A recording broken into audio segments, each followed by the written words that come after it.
So please, put your hands together.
Able to carry up to 3 tons of external munitions and internal loads such as paratroopers, stretchers, and can loiter for up to 3 hours.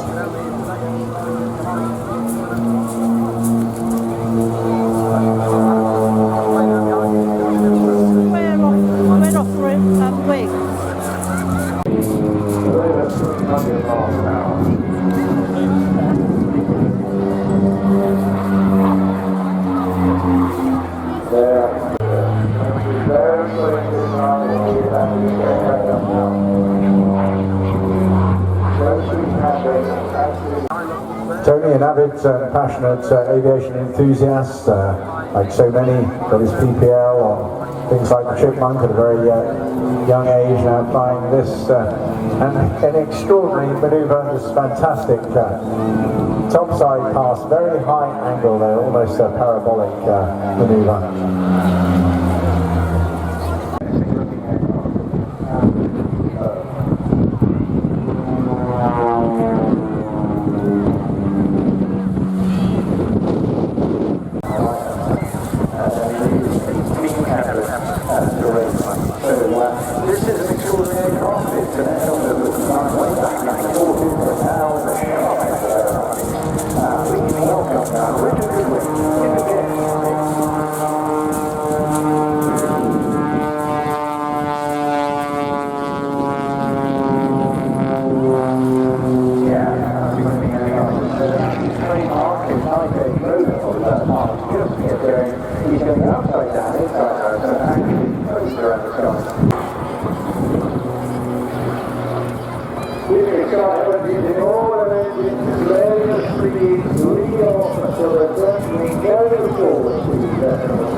Using all that space and energy to dive back in, and yeah, Colin is absolutely right. Guys at this standard have a catalogue of manoeuvres in their head, and they can change it throughout the routine, given the conditions or the wind that they're actually flying in.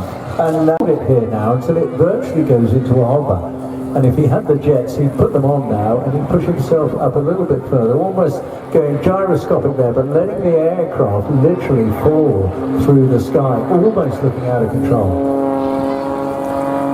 So this aircraft isn't a helicopter. As you go vertically upwards and the airspeed decreases, there's a big propeller on the front, but the propeller turns one way, and as you come to a halt, the aircraft wants to turn the other way, and that's why you saw the rotation then of the aircraft. Without airflow, you simply can't stop the aircraft from rotating. Helicopters can, but we can't. We have no tail rotor. No, absolutely right, and it is an interesting feature.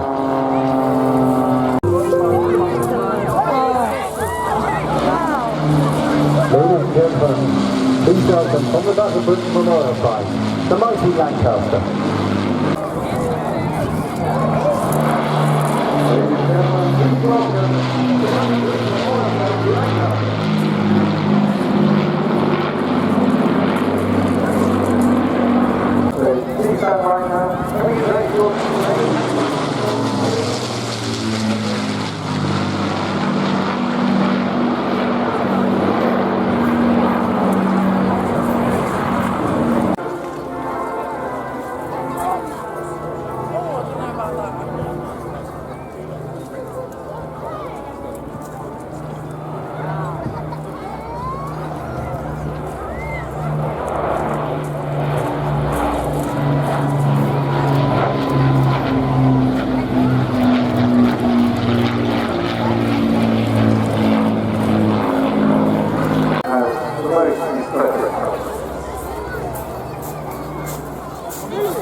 Here he is from, alright, coming in now, Bill Bird in the Provost T5.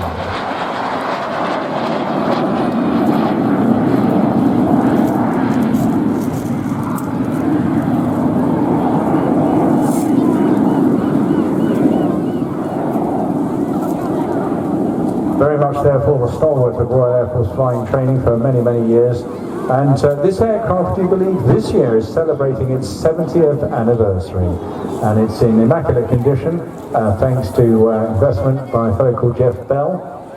And it's displaying exactly as it would have been used and seen back in the 60s.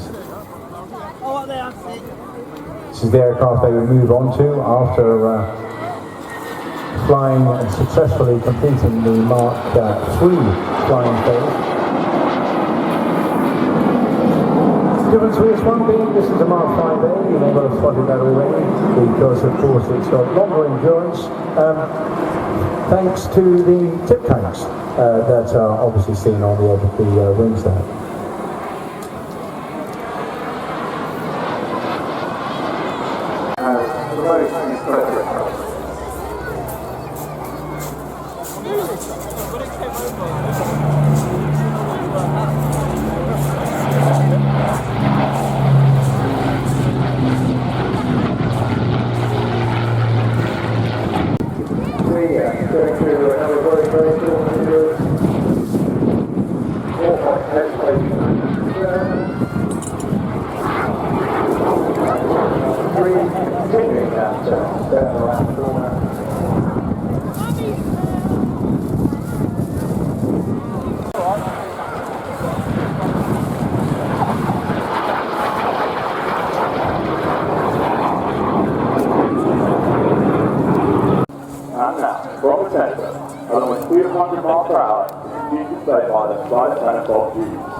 And he pulls up a 5G, inverted speed into height for his first maneuver, the hammer.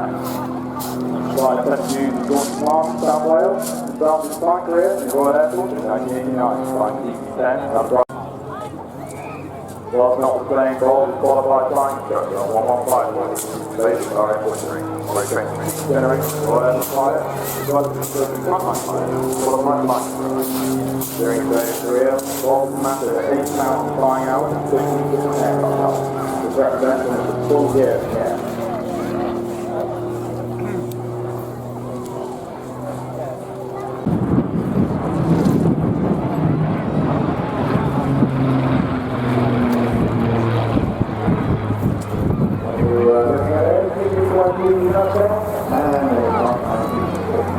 Very special and iconic aircraft.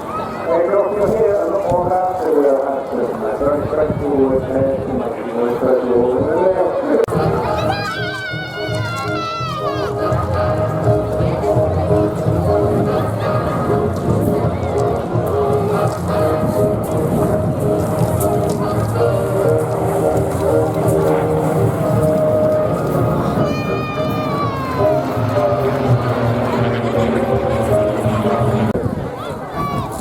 Thanks to the Spitfire and taking it up on 20 minutes short of the wall. Right at the technical and the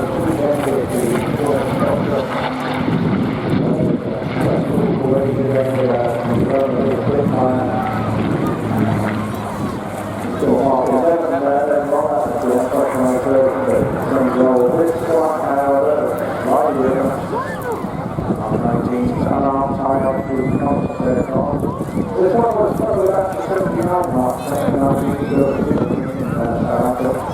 now the tools significantly powerizing 6,000 horsepower with 65 or 66. Everything else is pinnacle in terms of speed and altitude capability with a top speed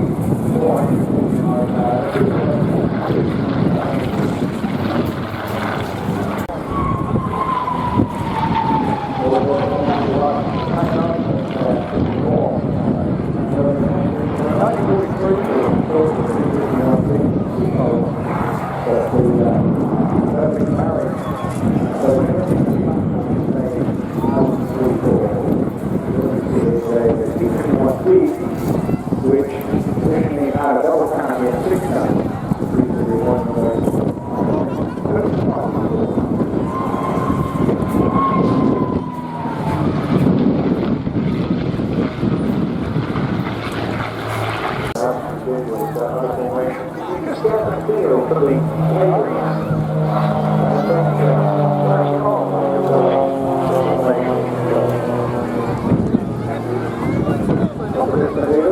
Looking back over the shoulders, some kept out the best for the force to ensure that they're on the right side. Very commendable.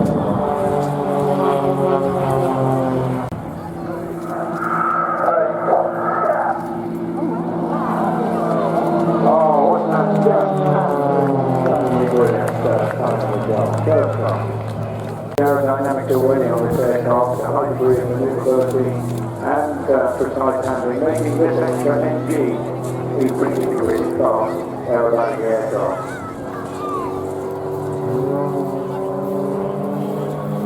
Tom actually got his build specifically by the manufacturers precise specifications, including more on the country like Stuart Royce for the United States that he does. Twisting the aircraft, not into a short belt, but actually laying in couple. Hammerhead style.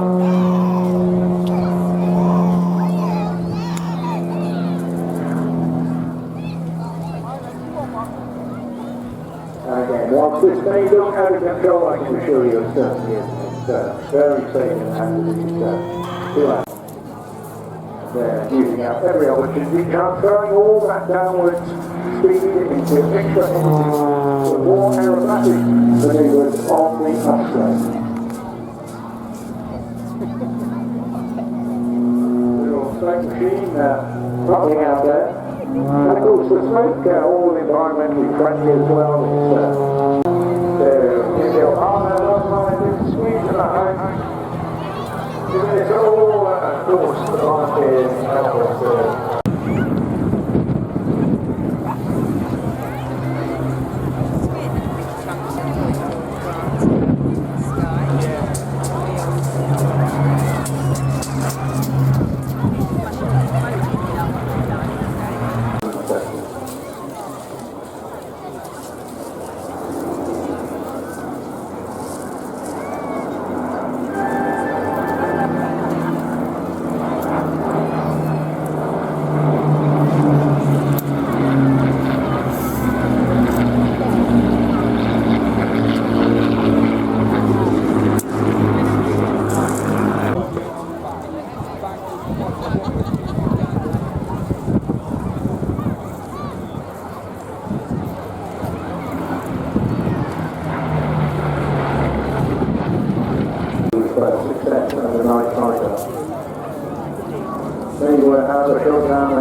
4 being replaced with the more heavily laden 4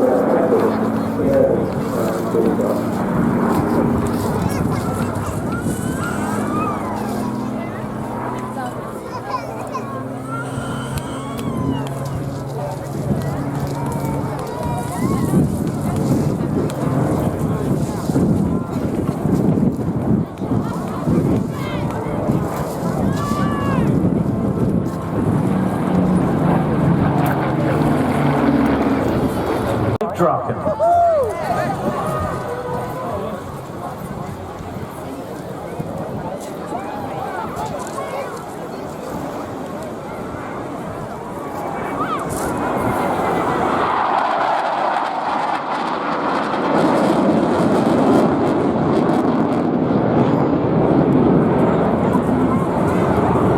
And I think you'll hopefully, the first prototype didn't even have an afterburner, making its maiden flight in October 1955.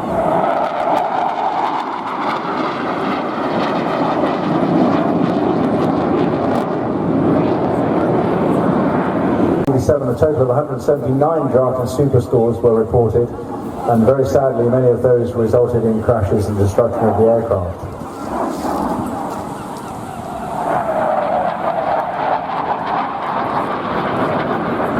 Some of the aircraft modified with a special anti-spin parachute installed above the engine exhaust, and also received your red yellow high visibility marking to increase the GR4 bomb, and that's where it all took off. So at 17, he took a flight in the Tiger, and the rest is history. Here he is, right at the sharp end with the RAF Force operation in Bronco.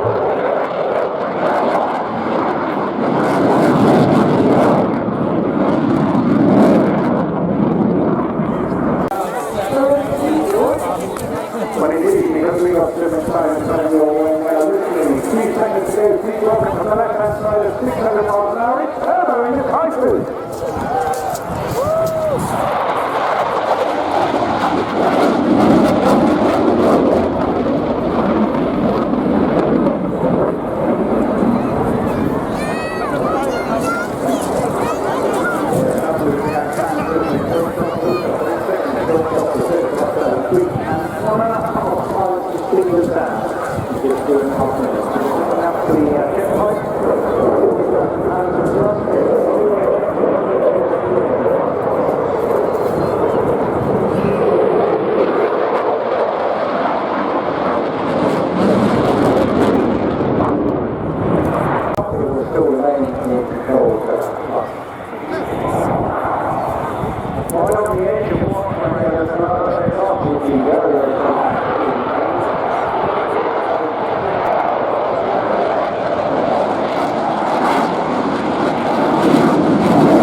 Given that, the engineers had a say in that nickname, didn't they? Yeah, they always have to say.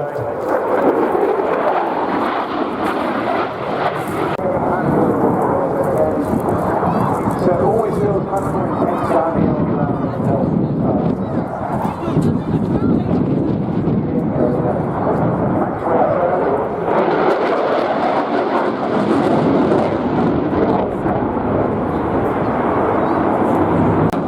Photographer's moment there. This is a really, really good display.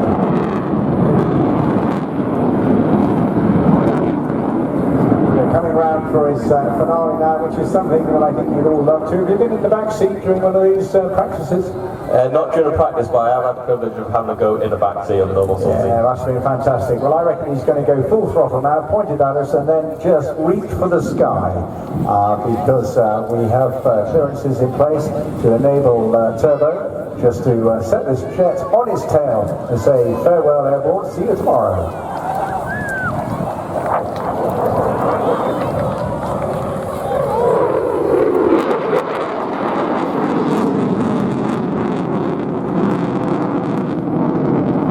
And that is the way to leave an air show. Fantastic. That's the end of day 2 of this fantastic 30th anniversary show here at Airbourne.